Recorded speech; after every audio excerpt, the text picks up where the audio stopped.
Bienvenue dans le podcast Les Vendredis de la Transition, des témoignages d'élus locaux sur la manière dont les municipalités s'investissent pour faire progresser la transition écologique. Ce podcast vous est proposé par l'association Citoyens et Territoires Grand Est dans le cadre d'un projet soutenu par la DREAL Grand Est. Pour que notre planète continue à être vivable, il nous faut relever le défi de la transition écologique en repensant nos modes de production, de consommation et plus largement notre façon de vivre. Parce qu'ils sont proches des habitants et qu'ils disposent de nombreux moyens d'action, les élus locaux en sont des acteurs incontournables. Pour Citoyens et Territoires, je suis allée à la rencontre de maires et de conseillers municipaux qui portent la transition écologique dans leur commune. Je leur ai demandé de m'expliquer leur conception de la transition, de me raconter par quoi ils ont commencé, quelles actions ils ont mises en place, et aussi comment ils ont associé les autres acteurs de la commune, notamment les habitants. Aujourd'hui, vous avez rendez-vous avec Frédéric Mathias, maire de Boultaubois, une petite commune de 150 habitants située dans les Ardennes, plus précisément au cœur du territoire très rural de la communauté de communes de l'Argonne ardennaise. Je m'appelle Frédéric Mathias, j'aurai bientôt 64 ans, je suis né à Perpignan. Toute ma famille vient du sud, mais je suis arrivé dans le nord-est de la France à l'âge de 6 mois et depuis je n'en ai plus bougé. Je suis à Boultaubois depuis 1985 et je suis maire depuis 2008, sans interruption.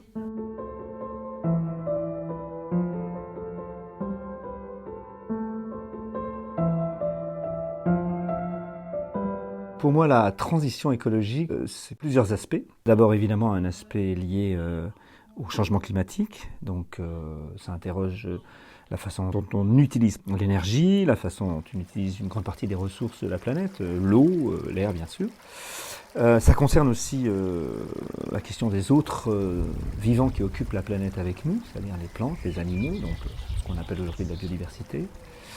Je pense que la transition écologique, elle a aussi quelque chose à voir avec des questions sociales et politiques, c'est-à-dire à la fois, elle concerne tous les habitants de la planète, riches ou pauvres, du nord comme du sud. Donc voilà, pour moi, un petit peu ce que recouvre la question de la transition écologique.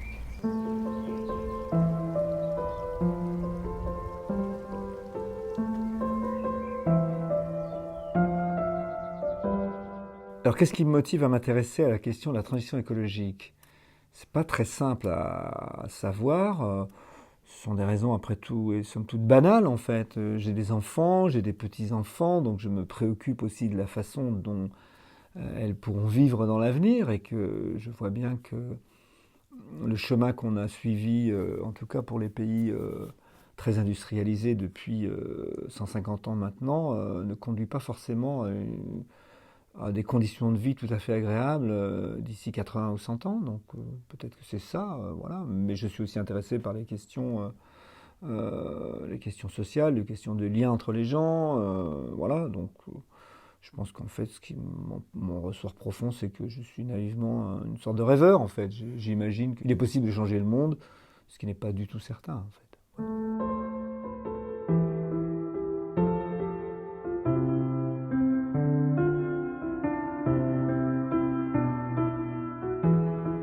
Pourquoi est-ce qu'à Boultaubois, il y a des choses qui sont passées ? Parce que je pense que Boultaubois illustre à sa façon la théorie darwinienne de l'évolution, en fait. Le hasard, il se trouve que au début des années 70, une association a trouvé par hasard une maison à acheter ici, dans laquelle elle a souhaité implanter ce qu'elle appelait à l'époque une école de la nature, c'est-à-dire ce qu'on appelle aujourd'hui un centre d'initiation ou un centre d'apprentissage des questions environnementales. Et que cette toute petite chose qui était liée au hasard, puisqu'il y avait une maison ici, il aurait pu y en avoir dans un autre village, etc., a fait que l'association est arrivée dans un village qui, par nature et indépendamment de toute influence de la seconde moitié du XXe siècle, était un village qui votait à gauche, alors que nous sommes ici dans une espèce d'immense océan bleu clair quand je suis arrivé, qui devient de plus en plus foncé aujourd'hui. Et donc, c'est ce hasard qui a fait ça. Et à partir de ce hasard, des activités ont commencé à se développer, qui ont fait venir d'autres gens attirés par ces activités, qui ont fait, comme moi par exemple, souche, et puis qui ont à leur tour attiré d'autres gens. Et en fait, voilà, c'est une espèce d'évolution à partir du hasard, bien sûr, et aussi d'un désir de s'intéresser aux questions environnementales. Voilà.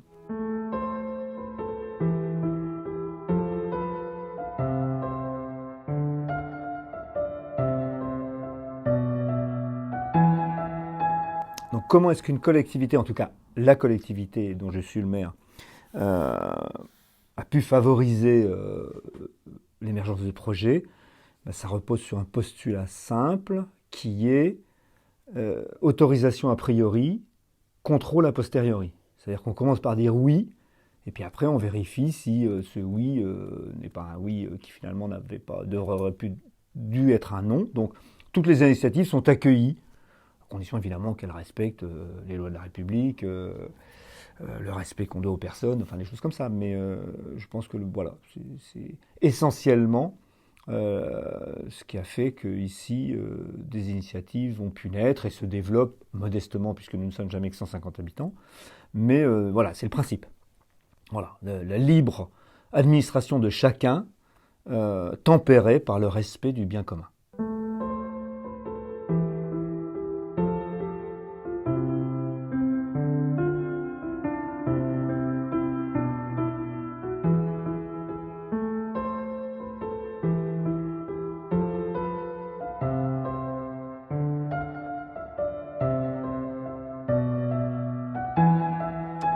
Alors qu'est-ce qui se passe ici en matière de transition écologique? Eh bien d'abord nous avons donc une maison de la nature qui accueille des groupes d'enfants, d'adolescents, d'adultes pour une découverte de l'environnement, mais aussi des questions liées au climat, à l'aménagement, etc., à la gestion des déchets.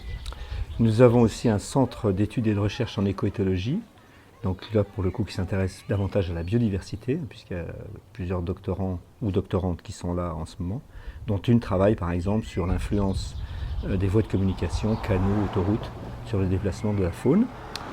Qu'est-ce que nous avons? Nous avons bien sûr le journal La Hulotte, donc, qui est connu, voilà, qui depuis 50 ans se réalise ici et qui lui décrit voilà, la vie des bêtes et des plantes de nos régions. Nous avons une maison d'activité rurale et solidaire qui, elle, se consacre plutôt à des choses autour de l'animation. Elle organise un marché, par exemple, de producteurs locaux, donc ce sont des circuits courts. C'est un marché biologique, donc qui privilégie exclusivement les producteurs biologiques en légumes, en viande. Qu'est-ce que nous avons encore? Eh bien, je crois que j'ai fait à peu près le tour des entités qui sont ici.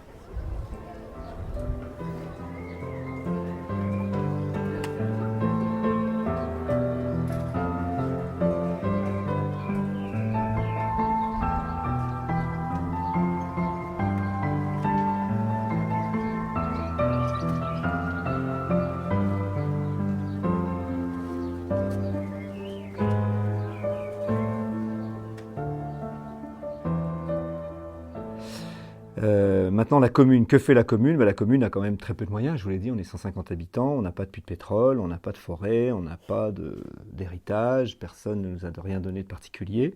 Donc la commune essaye à son échelle de faire quelque chose. Donc là, nous sommes en train, grâce à la participation d'une foncière qui s'appelle la foncière de Chêne, nous sommes en train de construire 4 logements sociaux qui sont réalisés avec une ossature bois, une isolation paille, fibre de bois, et qui permettront d'accueillir à partir de la fin de 2023 4 familles, 4 personnes, puisqu'il y a 4 logements qui sont en construction. La commune essaye d'intervenir le mieux qu'elle peut dans la question de la trame noire, puisqu'en fait nous éteignons l'éclairage public à 9h15 du soir à peu près, donc on éclaire très très peu, et puis nous venons de remplacer une partie de nos candélabres anciens par des candélabres équipés de LED pour avoir une consommation moindre. La commune aussi a transformé le moyen de chauffage du bâtiment de la mairie et des logements qui y sont attenants, qui sont passés d'un chauffage au fioul jusqu'en 2012 à un chauffage à bois granulé depuis 2012. Et puis nous essayons, mais avec là un succès pour l'instant un peu mitigé, de réfléchir sur la gestion des espaces verts. Hein. On n'a pas énormément d'espaces verts, mais enfin la commune entretient le village, donc tond l'herbe, etc., etc. Donc on essaye d'avoir des endroits où on peut tondre un peu moins. Mais je vous avoue que ça n'est pas toujours facile à faire passer dans la population, même si, lorsque je suis arrivé ici, Rien n'est étendu, mais maintenant l'habitude a été prise, donc on essaye modestement de faire évoluer ça. Voilà à peu près le tour de ce qui se passe ici.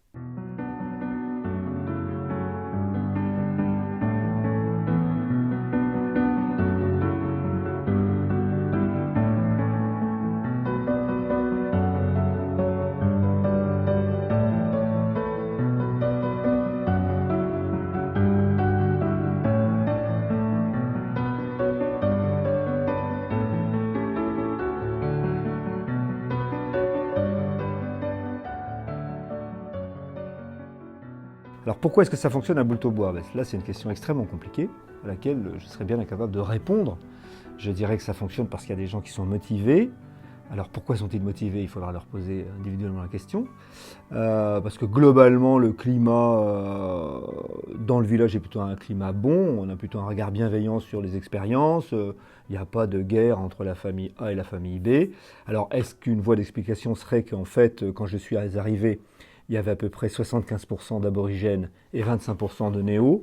Et maintenant, il y a plutôt 75% de néos et il reste 20 à 25% d'aborigènes qui meurent régulièrement chaque année. Alors, est-ce que c'est là? Je ne sais pas, c'est une possibilité, certainement pas la seule. Mais voilà, je pense que ça tient essentiellement aux personnalités qui sont là et qui ont trouvé ici un terrain favorable au développement de leurs idées. Et on n'a pas d'exigence de résultat, donc il n'y a pas de pression. Si ça ne marche pas, tant pis. Voilà.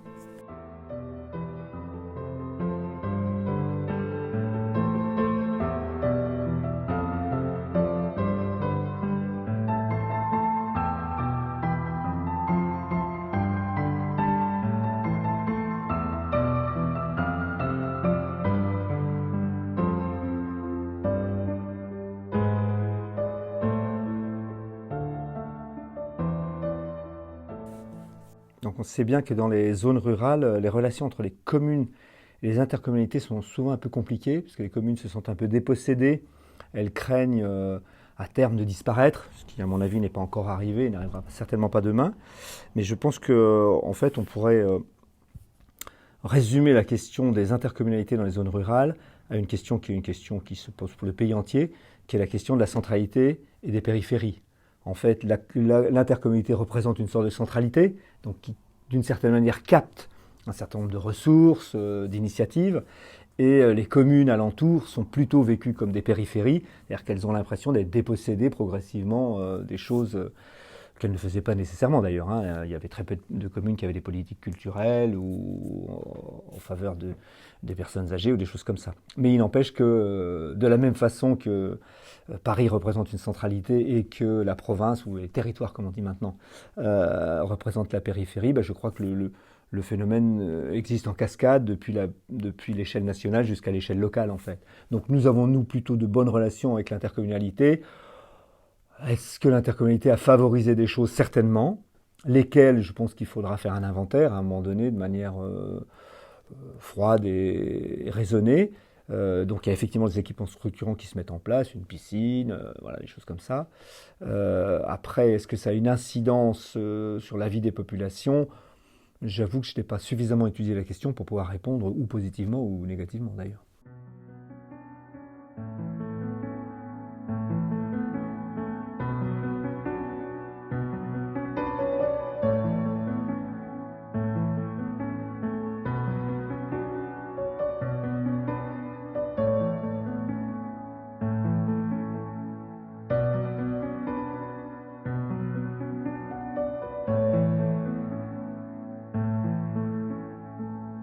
Je dirais que moi, en tant que maire, j'ai attrapé la même maladie que tous les maires du monde, j'imagine. En tout cas, j'espère, ne pas être seul. C'est-à-dire que dans un premier temps, j'étais rempli de projets, il fallait trouver de l'argent, chercher des subventions, etc. Et puis maintenant, en avançant un peu en âge et puis dans la fonction, je me dis que finalement, la vertu essentielle, c'est quand même la modestie. Donc, j'ai des projets, c'est-à-dire que si des gens amènent des projets, pourquoi pas. Là, quelqu'un est venu l'autre jour et puis on est en train d'essayer de monter un sentier qui s'appellera la Via Silvatica et qui va essayer de relier à pied ou en vélo Boulot-Bois au corps d'Angambidesca au Pays Basque, en passant par cette diagonale des espaces très peu denses. Voilà, bon, ça c'est un projet, c'est pas non plus miraculeux, hein, donc j'ai pas vraiment de projet. Mon projet c'est d'être là, d'être plutôt bienveillant, et puis si quelqu'un a envie de faire quelque chose et qu'on peut l'aider à le faire, ben, on le fait, voilà.